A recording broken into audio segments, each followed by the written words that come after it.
vraiment que le cas d'Happy et Foulane soit un cas école pour tous nos frères et sœurs qui sont en train de se lancer dans le showbiz et qui, une fois auront commencé à toucher 1 million, 2 millions, croiront que la vie est un long fleuve tranquille. J'espère que vous voyez très bien ce qui est en train d'arriver à Happy et Foulane. Happy et Foulane est venu ici avec le Mbolé. Moi, j'ai connu le Mbolé avec Happy et Foulane. Je ne savais même pas qu'il y avait un mouvement qui s'appelait le Mbolé. Happy et Foulane a révolutionné le Mbolé. Au départ, le petit était entouré d'une bonne équipe. Maintenant, il a pris la chanson de son groupe, comme d'après ce que son groupe dit. Il est parti développer ça, il a sorti sa chanson, c'est sorti bien, tout le monde a apprécié et tout.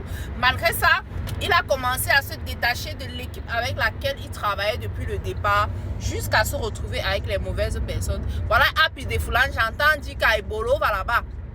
Il part dans les snacks, il tape les mains. Pardon, une bière, pardon, un verre de whisky, pardon, ceci, que l'on a déjà fini de troubler l'enfant de quelqu'un. L'équipe qui est venue entourer Happy et Foulane, une fois qu'il avait déjà réussi, l'a lâché. Pourtant, il avait une équipe quand il n'était pas encore star. L'équipe là était la bonne équipe, la personne, les gens qui pouvaient cheminer avec toi. Voilà comment vous êtes dans le showbiz. Vous commencez à travailler avec des gens, les gens qui vous tendent la main avec le cœur et non pas avec l'intérêt. Ces personnes vous tendent, c'est vrai.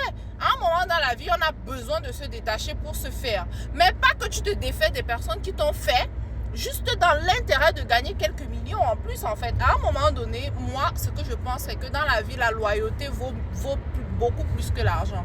Moi, bon, c'est vrai que j'aime l'argent, on est d'accord, mais je ne vendrai pas ma dignité, ma loyauté pour quelques billets de francs CFA. Absolument pas.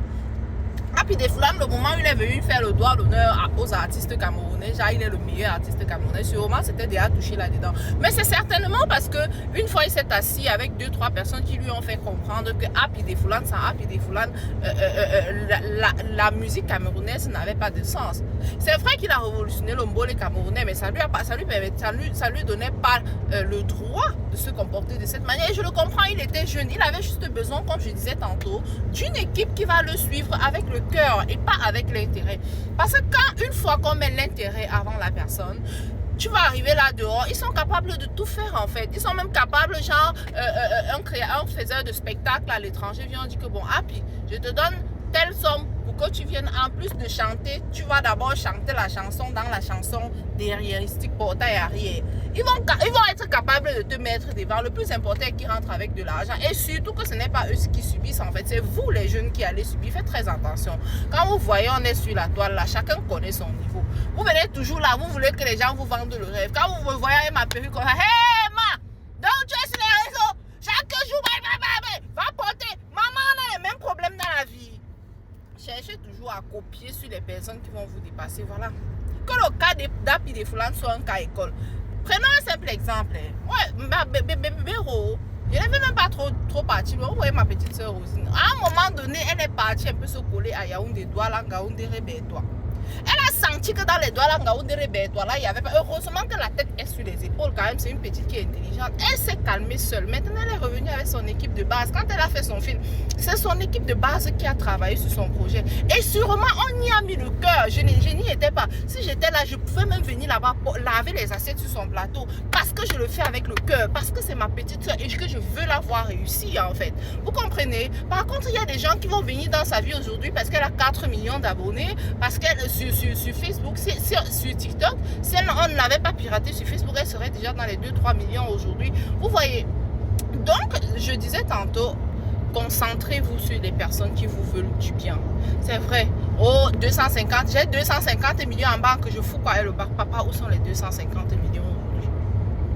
Qu'est-ce qu'on a fait de tes 250 millions? Ta pauvre petite jeune maman belle qui était sûre que voilà déjà son enfant qui a commencé à réussir ou bien qui est déjà un artiste de renom. Voilà ta pauvre maman qui encore maintenant, elle doit se battre seulement pour que son fils retrouve toute sa tête. Voilà les réalités du showbiz. Le showbiz n'a pas que le négatif. Mais quand tu viens, si tu es d'abord un enfant qui a les longs yeux et que tu n'as pas la tête sur les épaules, Bogoyo, ce que tu vas voir, c'est que tu vas entrer dans un trou que quand toi-même tu vas te relever, je suis entré quelque part. Et il faut même encore avoir la chance de pouvoir en sortir.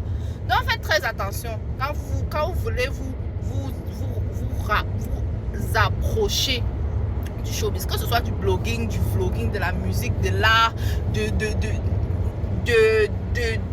du cinéma, Bref, tout ce qui concerne les projecteurs, dès qu'il y a les lumières sur vous comme ça là, le tchéléisme ne va pas vous rater. C'est-à-dire que tu blagues, non? Ton portail arrête là, non, maman? Avec ou sans vaseline. Tu vas même plus pouvoir péter. Oh. Tu vas plus pouvoir péter. Oh. Tu vas péter, c'est la diarrhée qui va sortir. Voilà.